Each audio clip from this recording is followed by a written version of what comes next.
پوری توجہ کے ساتھ سننے اور سمجھنے کی کوشش کریں.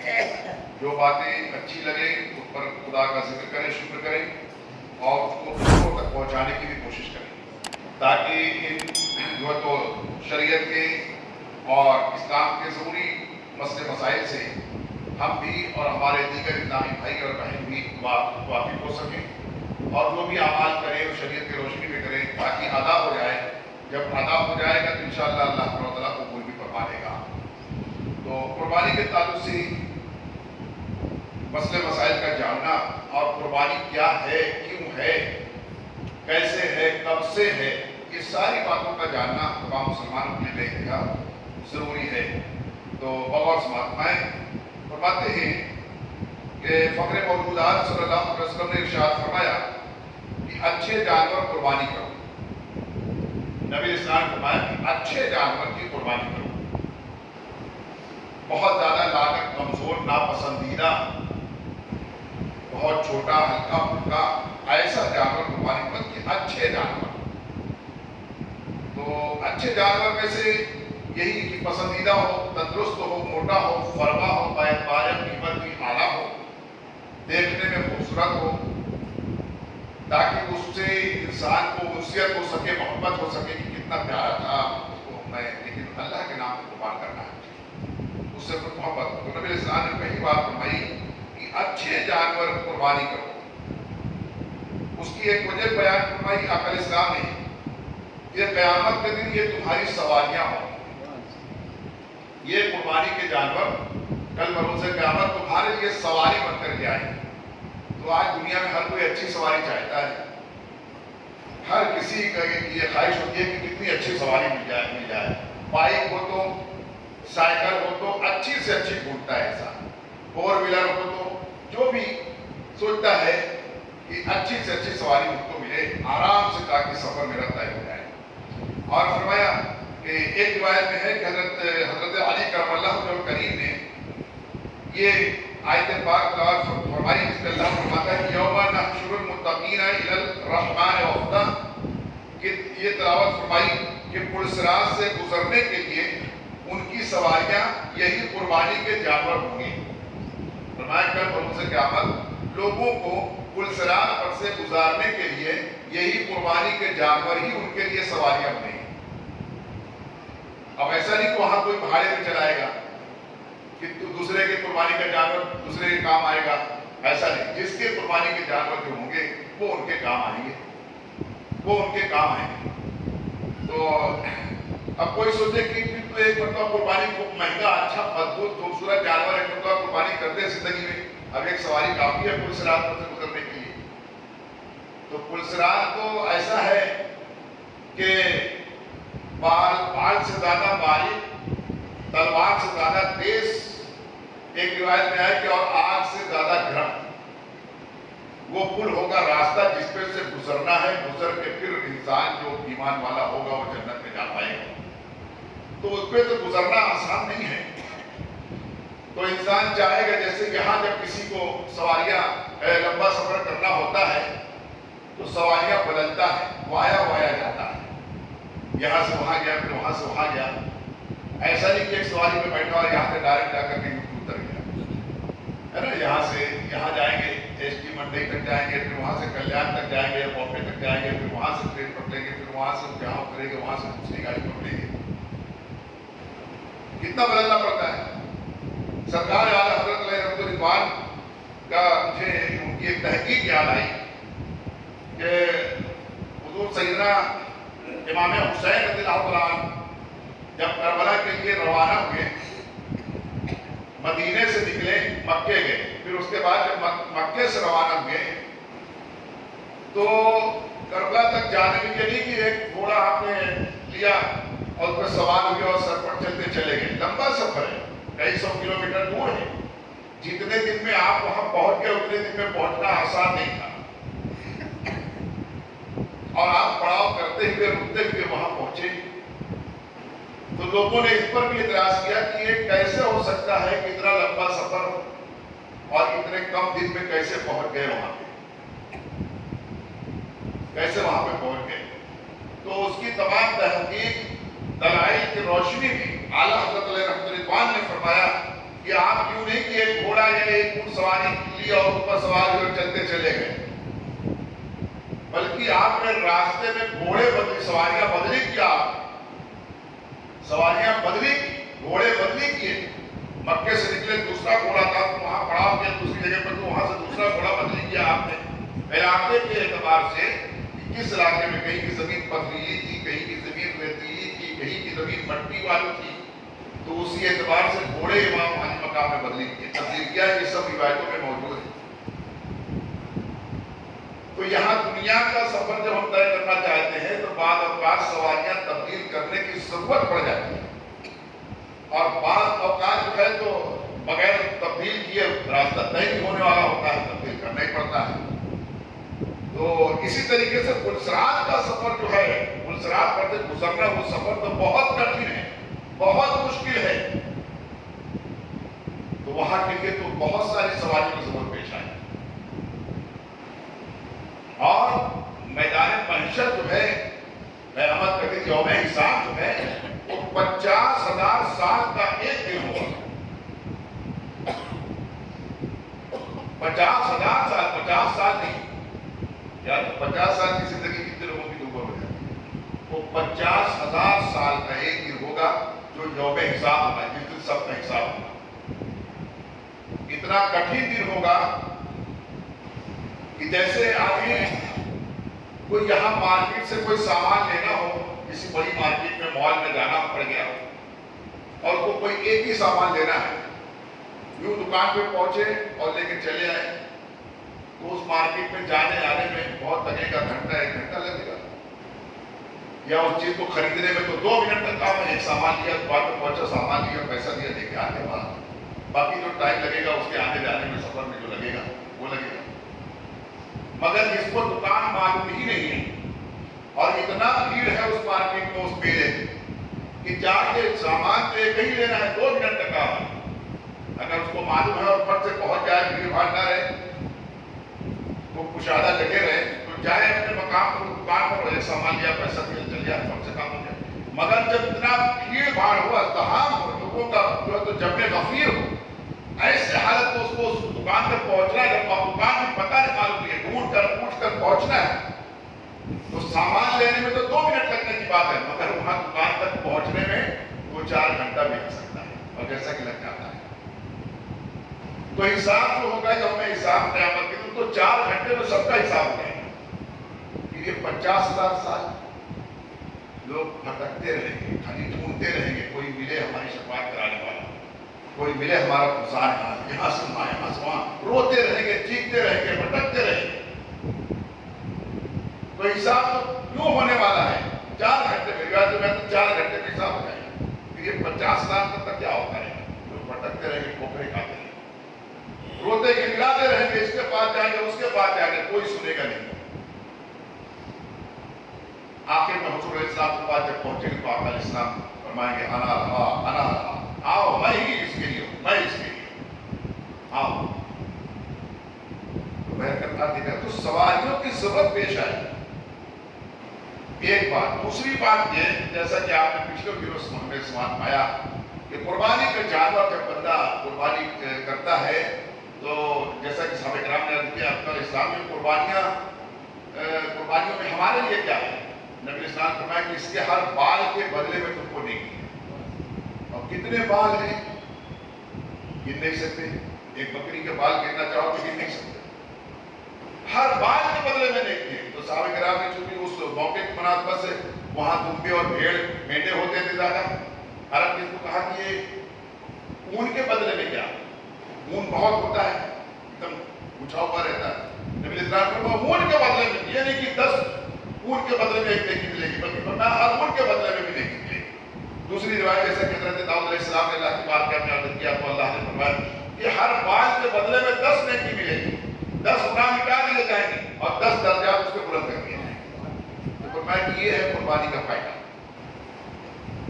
تو نبی اسلام نے فرمایا کہ اچھے جانور کی قربانی پیش کرو، یہ کل بروز قیامت تمہارے لیے پلسرات پر سے گزرنے کے لیے سواریاں بنی۔ حضرت علی کرم اللہ وجہہ کریم نے قرآن کی آیت پڑھ کر کے فرمایا کہ پلسرات سے گزرنے کے لیے ان کی سواریاں یہی قربانی کے جانور ہوں گے۔ کوئی اور سواری نہیں ملے گی، یہی ہوں گے۔ تو جو جیسا اچھا جانور قربان کرے گا دنیا میں، ویسے اس کو اچھی سواری ملے گی، اچھا وہاں سواری حساب سے آئے گی قربان۔ اور فرمایا پھر ان کو ایسی اونٹنیاں اللہ تعالیٰ مرحمت فرمائے۔ بھلے سے اونٹ زندگی میں اس نے اونٹ کبھی نہیں کیا، اس نے بکری قربانی کی تھی، اس نے دمبا بھیڑ قربانی کیا تھا، گائے بھینس قربانی کیا تھا، بھینس قربانی کیا تھا، مگر اللہ تعالیٰ جو ہے کیونکہ حضور علیہ السلام کی بھی سواریوں میں پسندیدہ سواری اونٹ کی سواری، تو اللہ تعالیٰ ایسی اونٹنیاں عطا فرمائے گا کہ کسی مخلوق نے ایسی اونٹنی دیکھا نہیں ہوگا۔ ایسی اونٹنی بھی آج ہمارے بچے جو یہاں پر ہیں، بالخصوص ہمارے شہر میں ہمارے جو بچے ہیں، ان کے سامنے ابھی ایک عام اونٹ اگر آ جائے تو یہ خود حیران، یہ کون سا کیسا آ گیا، اس کی گردن کیسی اور منڈی کیسی ہے اور اس کے لمبے لمبے ٹانگیں کیسی ہیں۔ یعنی ہمارے بچوں جو نہیں دیکھا ہوا جن لوگوں نے، وہ جب دیکھیں گے تو اسی طریقے سے ایسی اونٹنی اللہ تعالیٰ فرمائے گا کہ کسی مخلوق میں ویسے خوبصورت اور پسندیدہ اونٹنیاں دیکھی نہیں ہوگی۔ اور فرمایا اسی طریقے سے کہ ان کے کجاوے سونے کو ہوں گے، اونٹ کے اوپر جو کجاوے جس کو پکڑ کے جس پر بیٹھا جاتا ہے ہودج، فرمایا کہ ان کے کجاوے سونے کے اور ان کی مہاریں زمرد کی ہوں گی، ہیرے جواہرات کی ہوں گی، ان کی مہاریں جو نقلیں پکڑی جاتی ہیں۔ اور فرمایا کہ یہ اونٹنیاں ان کو جنت تک لے جائیں گی، یہ اونٹنیاں ان کو سوار کر کے ان کو جنت تک لے جائیں گی۔ یہ کیوں کر یہ قربانی کے بدلے میں اللہ تعالیٰ فرمائے کہ تو نے تیرے پسند کے حساب سے میرا خیال کر کے میری رضا کے لیے قربانی کیا تھا، جانور پیش کیا تھا، اب میں میرے پسند سے تجھ کو اونٹنی ایسی عطا فرماتا ہوں۔ تو نے مجھ کو راضی کرنے کی کوشش کیا تھا نا، آج میں تجھ کو راضی کر دیتا ہوں، آج میں تجھ کو راضی، تو خوش ہو جائے گا، تو خوش ہو جائے گا۔ ایک بچہ بڑا پریشان ہو رہا ہے، چیخ رہا ہے، یہ نہیں لوں گا، وہ لوں گا، کر رہا، اتنے کوئی پسندیدہ کھلونا اس کو دے دیا، حالانکہ بہت قیمتی نہیں ہے، وہ پایا خوش ہو گیا، سب رونا دھونا بند کر کے ہنسنا مسکرانا شروع کر دیا۔ تو ایسے اللہ خوش کر دے گا، ایسے اونٹنی کی کبھی دیکھا نہیں ہوگا، جب وہ خوبصورت اونٹنی دیکھے گا، اللہ کی عطا اور اس کی نعمتوں کو جب دیکھے گا تو معیشت کی تمام تر صحبتوں کو بھول جائے گا، جو تکلیف ہوئی تھی یہ بھول جائے گا، اور کتنا تکلیف تو میں نکل کے آیا ہوں، گزر کے آیا ہوں، وہ سب بھلا جائے گا اللہ کی نعمتوں کو دیکھ کر۔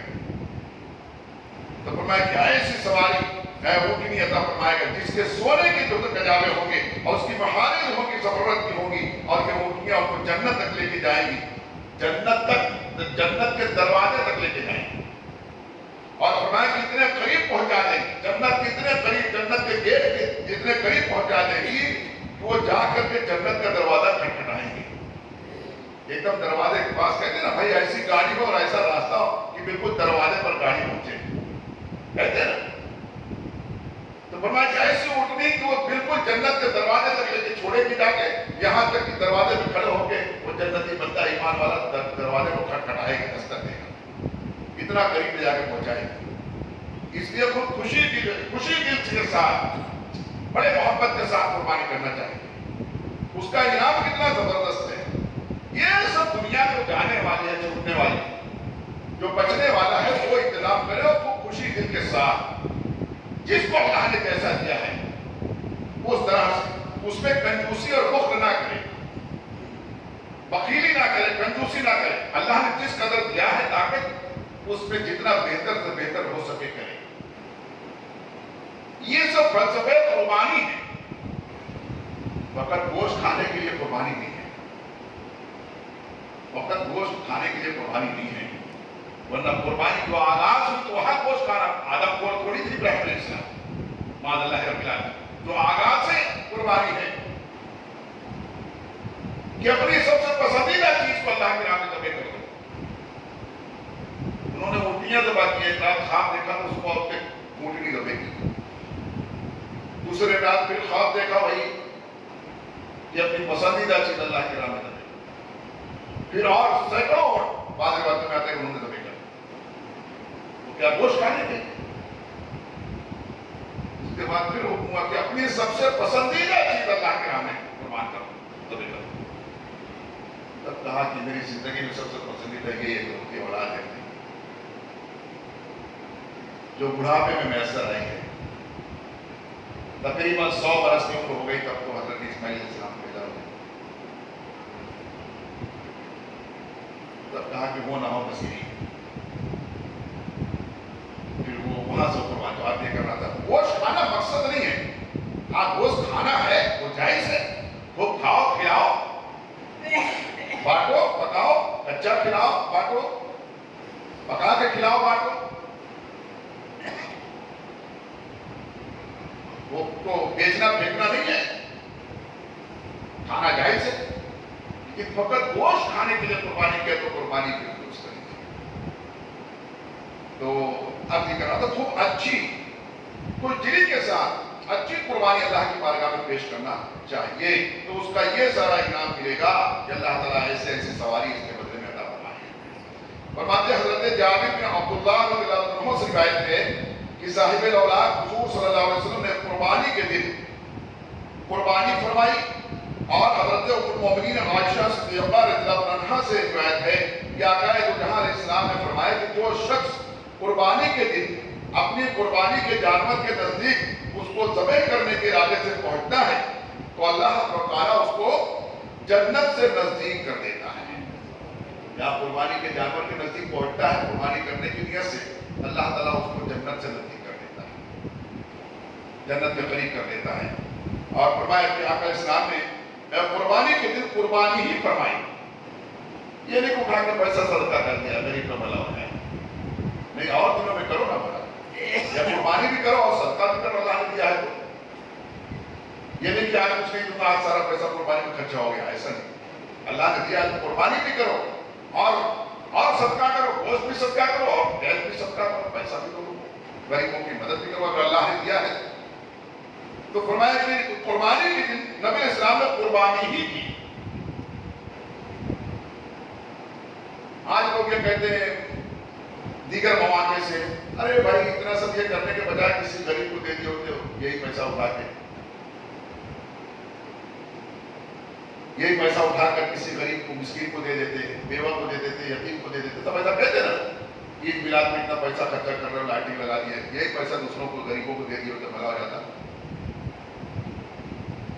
بھائی وہاں جو دوسروں کو دینا ہے اور وہ ضرور وہ جو ہے وہ خدمت کے طور پر ہے وہ بھی عبادت کے طور پر ہے.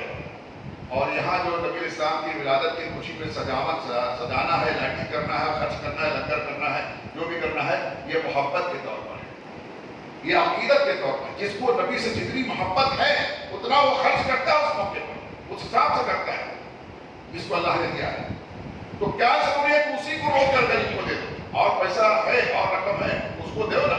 تم جو گھر میں سال میں 3 مرتبہ کلر لگا رہے ہو اس کو مت لگاؤ نا. جو گاڑیوں پر گاڑیاں بدلی کر رہے ہو جتنا نیا ماڈل آیا تو تمہارے گھر پہلے آنا چاہیے وہ مت کرو اتنا خرچہ فضول خرچہ. کباڑ بھر کے کپڑے پڑے ہوئے پھر بھی اور کپڑے لیتے چلے جا رہے ہو مت کرو ایسا. وہ غریبوں کو دے دو. وہی پیسہ اٹھا کے خالی نبی کی ولادت کی خوشی میں خرچہ ہونے والا وہی نظر آتا ہے. آج کل چل گیا ہے واٹس ایپ وغیرہ موبائل وغیرہ پہ چلتا ہے جس کو دیکھو وہی. مسجدوں میں اتنا جھومر اور قالین نہیں لگاتے کہ بلکہ پیسے سے غریبوں کی مدد کرنا ہے. مسجد ہی نظر آئی تمہارا اپنا محل نظر نہیں آیا. تم اپنے گھر میں جو اتنے ماربل لگا رہے ہو اتنے ٹائلس لگا رہے ہو اتنا مہنگا ڈیکوریٹ کرا رہے ہو وہ نظر نہیں. مسجد ہی نظر آئی کہ مسجد میں اتنا خرچہ مت کرو پیسے کو غریبوں میں خرچہ کرو. تم اپنا خرچہ روک کر کے غریبوں کو دے دو نا. مسجد ہی کا روک کر کے دینا آیا کیا یہی نظر آیا خالی. مسجدیں بناتے ہیں لوگ پورا شہر مل کر کے بناتے ہیں. کبھی غور کیا پورا گاؤں مل کر کے بناتے ہیں. 10-20 سال لگ جاتا ہے مسجد بننے. اور لوگ اپنا ذاتی مکان بناتے ہیں 6 مہینے میں مکان بنا کے کھڑا کرتے تھے کلر کے ساتھ. تو وہاں بنانے کے لیے ایک اکیلا آدمی بلڈنگ بنا کے کھڑا کر دے رہا ہے ذاتی اپنا. اور مسجد پورا شہر سے چندہ ہو رہا ہے. دوسرے جگہ سے بھی چندہ مانگ کے لوگ لاتے ہیں بیچارے کرتے ہی گاؤں کے لوگ پھر بھی جلدی سے بن نہیں پاتی. تو اس میں جو لگ رہا ہے وہ نظر میں ڈر رہا ہے. تو شیطان روکتا ہے اچھے کاموں سے.